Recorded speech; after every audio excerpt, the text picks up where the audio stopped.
So this is part two of the valve cover and air filter replacement. So here I am taking the spark plug out so I can check if everything looks good on the spark plug, making sure that there's no oil sign or burnt sign, because when checking that you can indicate that the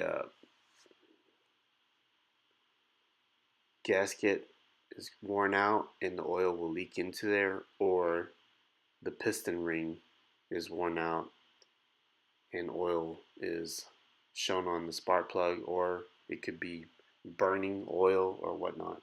So with that spark plug that I just showed, it looks a little dark, but it's not really too bad. It is time to replace because you can also indicate how long it's been since it's the last tune-up or replacement.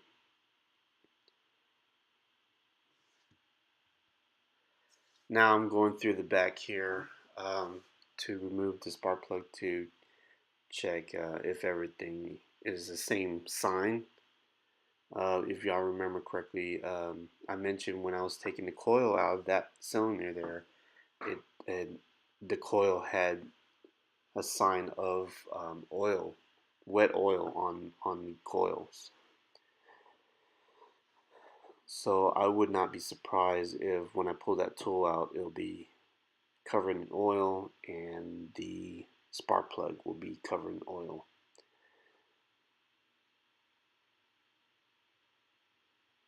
I'll be more afraid of the oil shown on the bottom end of the coil, spark plug than the top.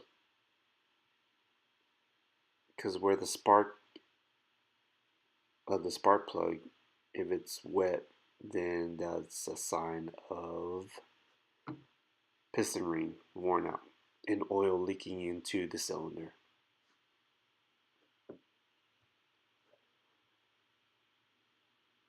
So I'm getting my magnet now and pulling out the spark plug. Spark plug looks pretty wet. Wiping down my tool there and wiping down the spark plug, and then checking on the spark plug how bad it looks.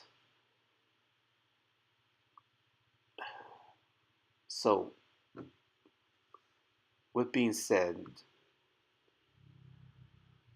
even if the spark plug looks bad or still looks good, because of we don't know how long it's been since the last change, we have the valve cover off and the master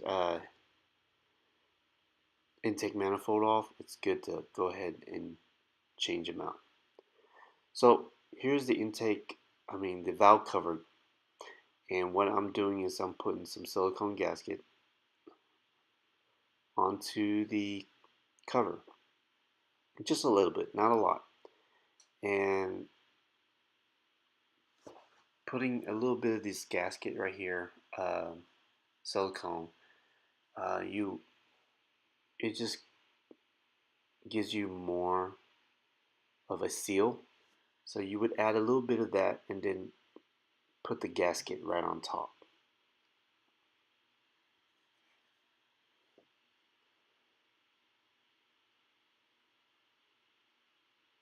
And because it's a valve cover, it doesn't really get too hot, but so with the silicone, you can use a high temp or just a regular silicone.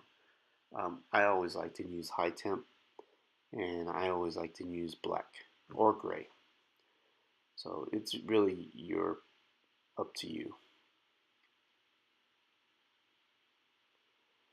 So from there, I'll just place the gasket right on top.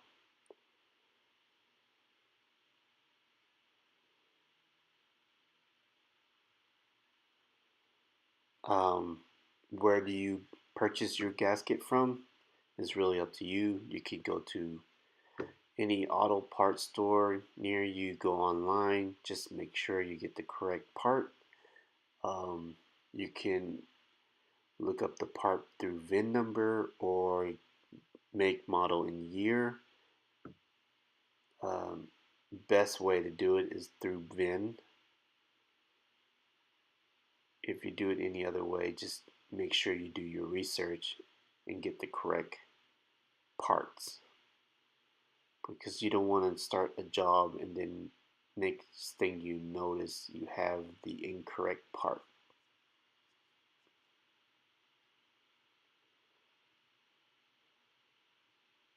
And there you have it. Pretty simple.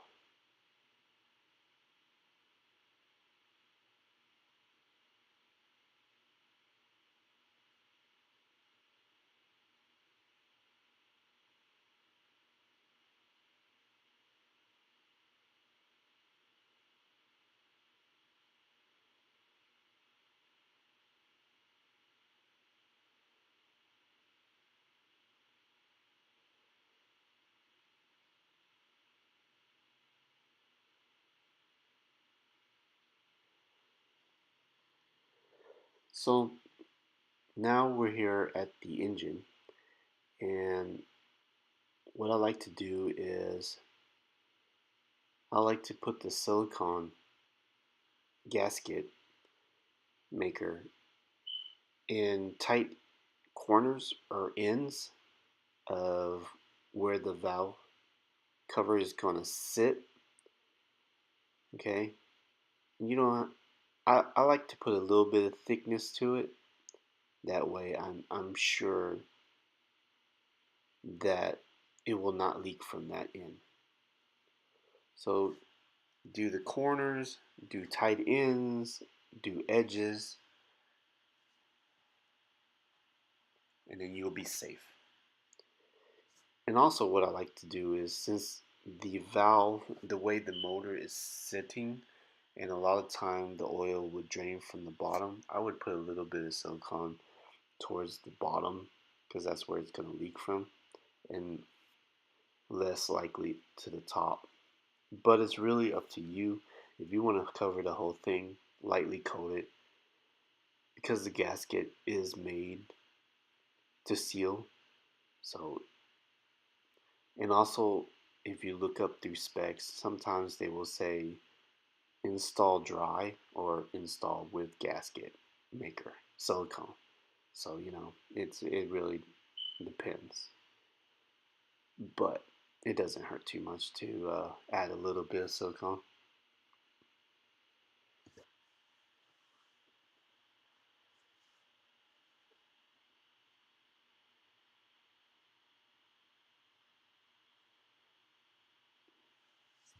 Some people might think differently, but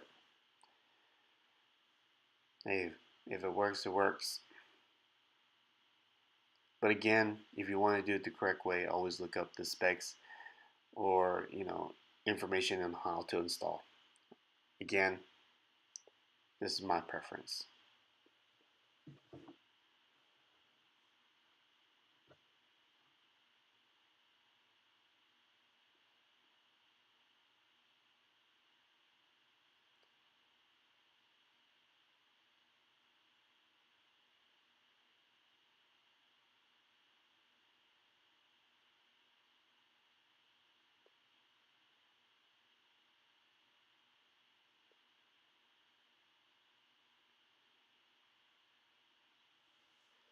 Now to get the valve cover and slap them on.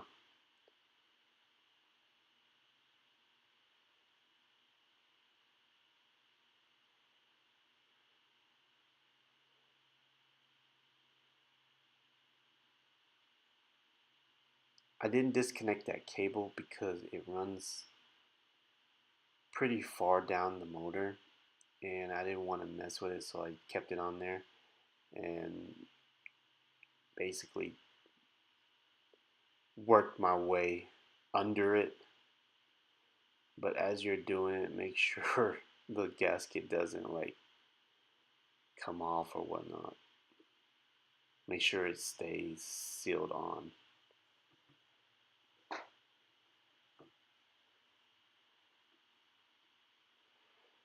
And of course, it's going to make a little mess.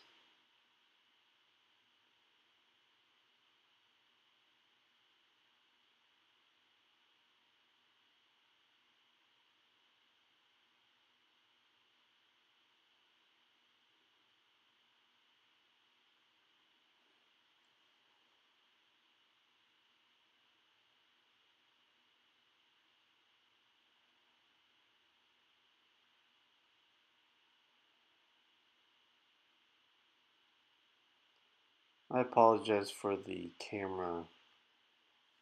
It keeps on trying to focus and refocus, and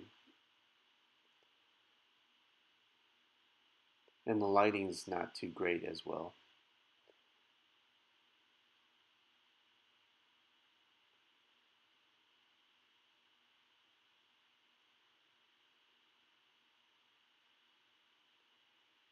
But because of the lighting, that's why the focusing is difficult for the camera to set.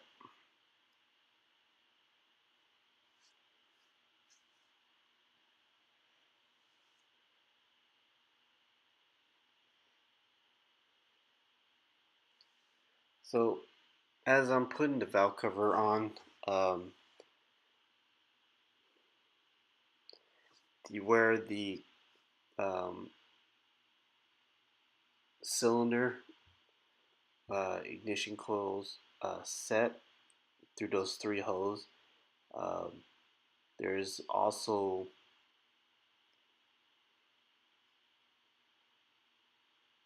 O-rings or gaskets that go around there, and while you're trying to press down on them, they're kind of in the way. Um, those metal pipes need to center into it, so you gotta kind of play with it. So I have it in, and I'm putting all the bolts back in. So I'm setting all the bolts in place, and all the bolts are the same size, of course. Put them all the way around. Like I said, there was about 10 to 12.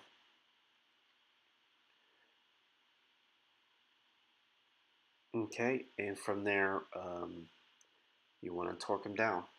And to torque these down, uh, they don't take much. You don't want to torque them too much because your head is aluminum, and so you don't want to strip anything. So I'm slowly kind of hand tightening with the power tool where it sets down evenly, and then I will go back around and torque it a little bit more.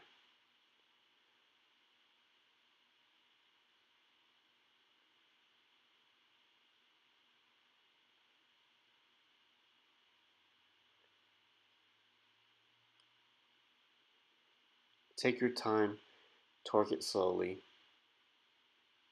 Once everything evenly sets, then you can torque it down because you don't want anything to be uneven or strip a bolt or strip the head. Then have to you're gonna have a big mess on your hand.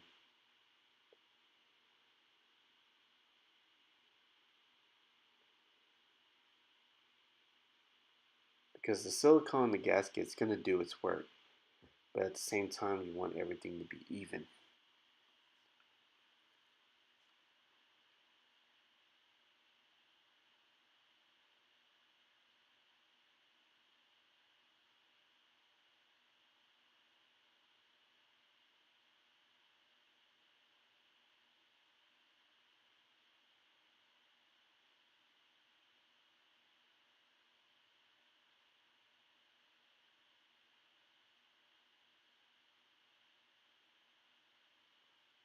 As you can see, I'm kind of skipping around and tightening it down to make it even. You don't want to go at it in a row where you just tighten down all the bottom row and then go to the top and tighten all those. Then it's going to be all warped.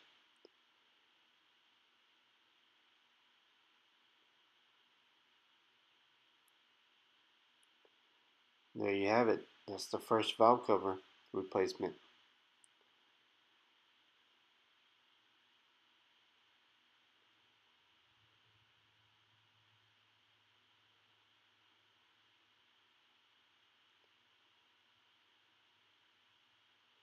So next we're going to work on the rear valve cover. Put a little silicone corners and edges so we can make sure that it seals properly and it won't leak.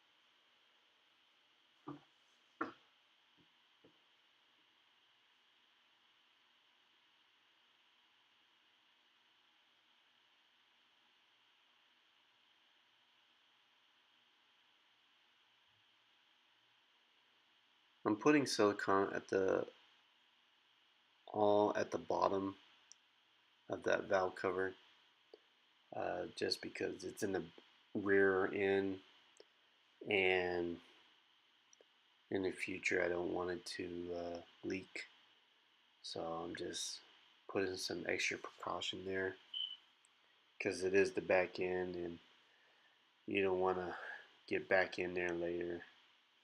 It's just too much work. So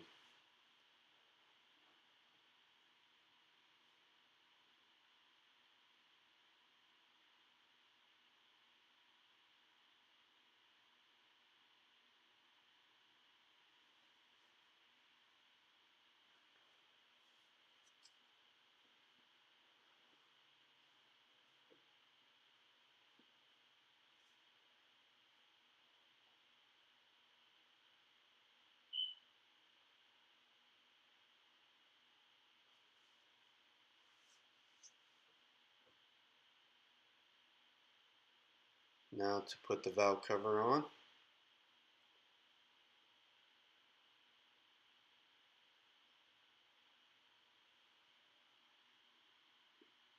Putting the valve cover on to the back end of the motor is a little clear because we don't have that one wire just making it difficult and hanging in the way, and we have to go underneath. This just kind of sits right on top.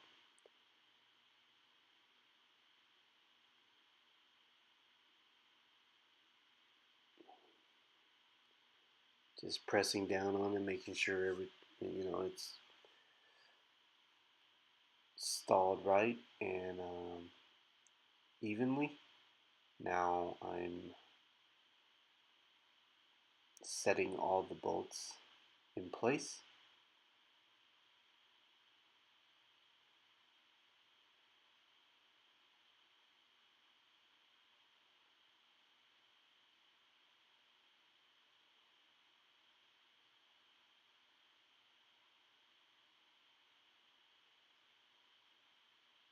As I'm putting these bolts in, you can actually count how many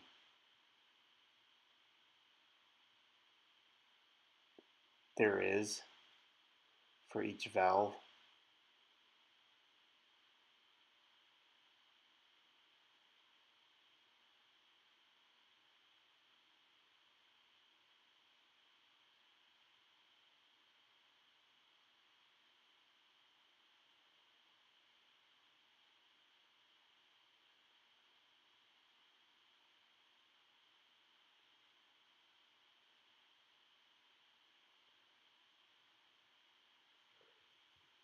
Doing this job, I want to say it takes about an hour to do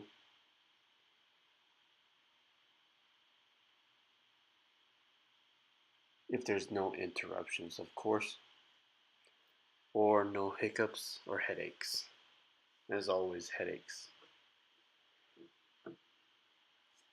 But at the same time, a lot of it is where you are double checking your work and making sure everything is done properly, nothing's missing, you know, because the worst thing could happen is you completing the job and then you ended up with extra bolts and nuts or something you forgot to connect and it's still disconnected.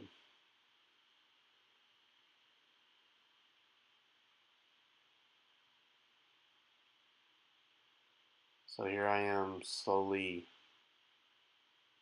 tightening in the bolts to the valve cover little by little evenly on each end around the area. Once I get everything evenly tight, then I go back around and torque it down at a normal spec.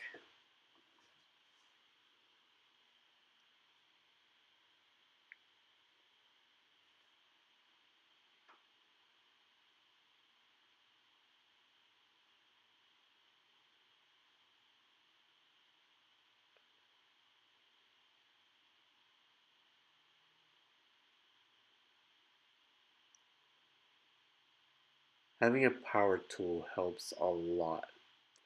It takes less stress off of you. When working with a hand tool that's manually, um, it just puts a lot of stress on you sometimes, and over times, it'll catch up on you. But with a power tool, it just makes work and job a lot easily. Um, I wouldn't say too much about maybe it make the job quicker, but the key is to have less stress on you.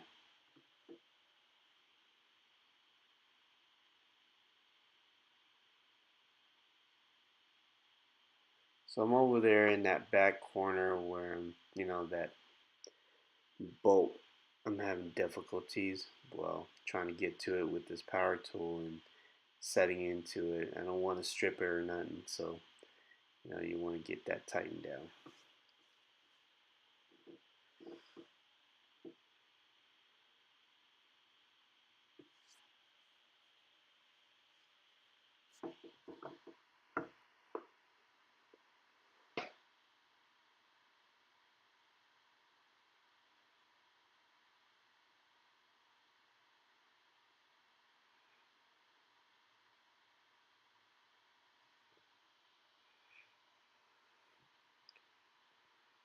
So once the valve cover is complete, next step is to put the intake manifold back on. And really, putting the intake manifold back on is a lot easier than taking it off.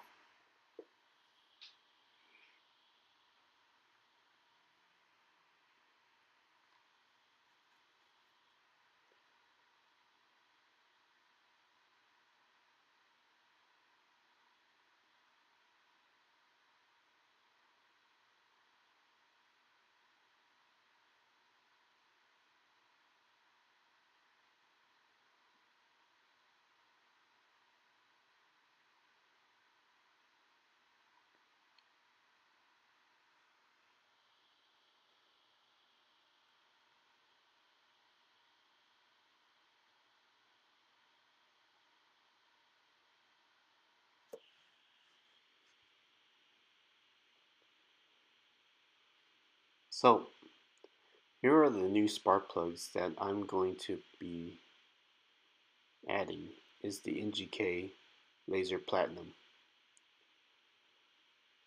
And these are already pre-gapped.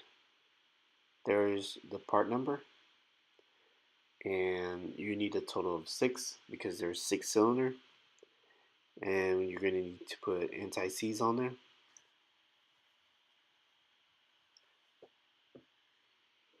It's always good to put anti-seize, that way in the future when you need to take them off again, they are not rusted and stuck in the motor. So this makes it easier for you to uh, remove later on. And you don't need to put a lot, just a little tad.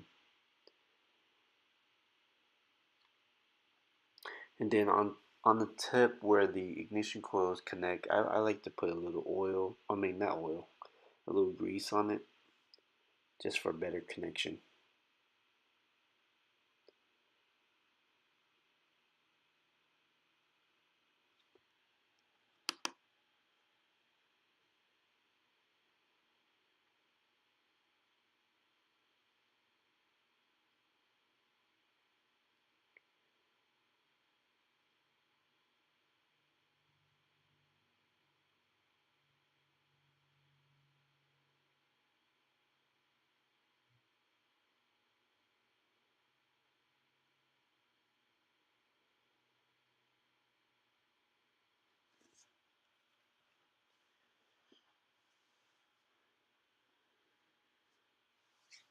To find out what kind of spark plugs will go to your vehicle, you can always go to your nearest auto parts store and look, give them your VIN number or give them your make, model, and year, and they'll find the right plugs for you. You don't have to go with NGKs, but it's recommended for Nissans and Infinities. But you can always go a cheaper route. I'm not going to promise you that it'll work the same or run the same, but again, with the preference.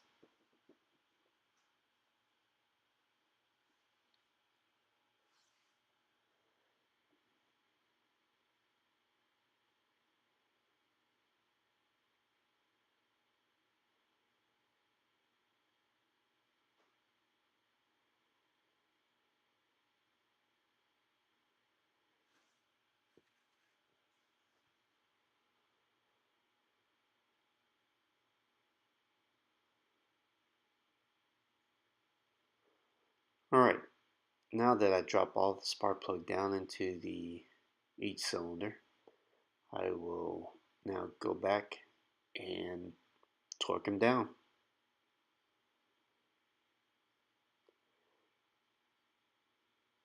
Please look up the specs information in your manual or wherever you get the information from to make sure what the correct torque is for your spark plug, because you would not want it to be loose and you're driving and the vibration cause the spark plug to loosen up even more and shoot out of your engine. Then you will have a very bad day.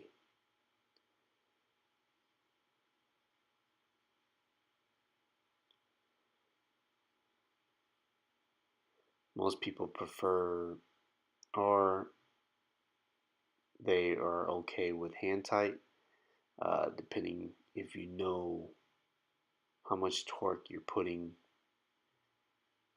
using your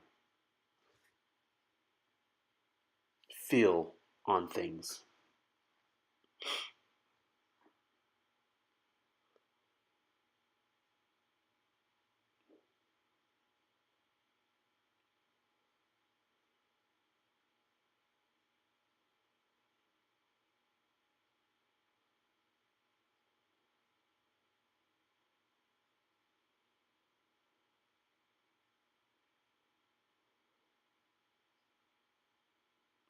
When it comes to spark plugs, I try not to use power tools on them.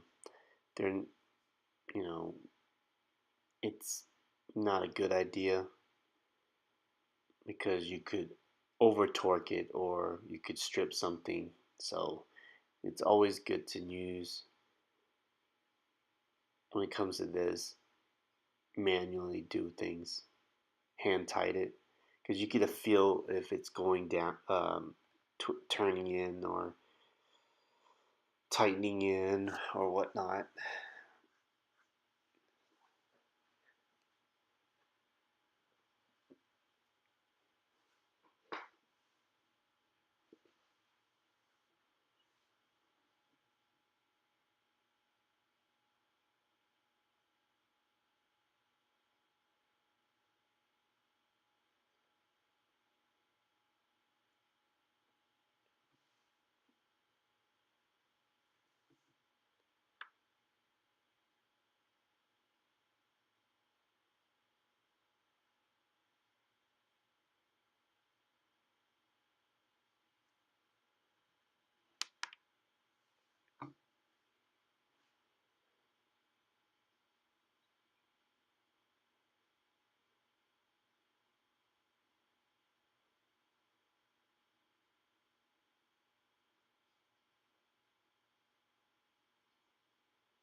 And there you have it.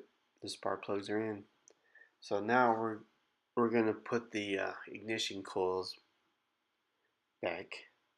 And of course, if you remember, I numbered them all, so I know they need to go back in place um,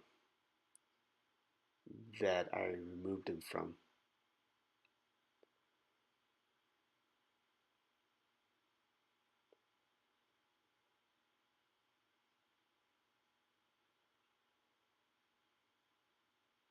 And you're probably questioning, does it really matter if you put the ignition coils back in the right spot? In yes and no, because um, where the ignition coils used to be, it would be even where it sits, and if you move it around, then you won't. It might change the wear to the other end. It's kind of difficult to explain. Since we put new spark plug in, I'm really, it doesn't really matter, but just practice. Just always try to put things back to where it came out of. Now, if you had ignition coil issues and you wanted to check one ignition coil to the other, then you would swap them, and that's how you would test them.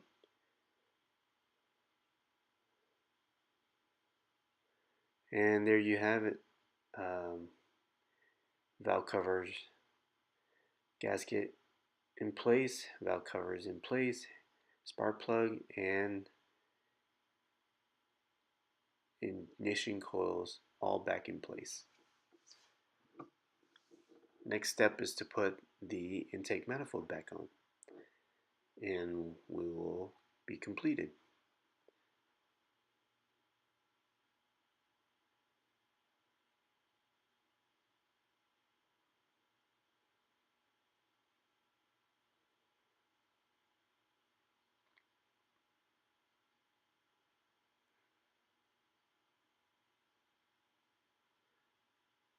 When you put the ignition coils bolt back on, you can actually hand tight that. It doesn't need to be torqued down too tight, because again, if you torque it too tight, then you might crack the valve cover.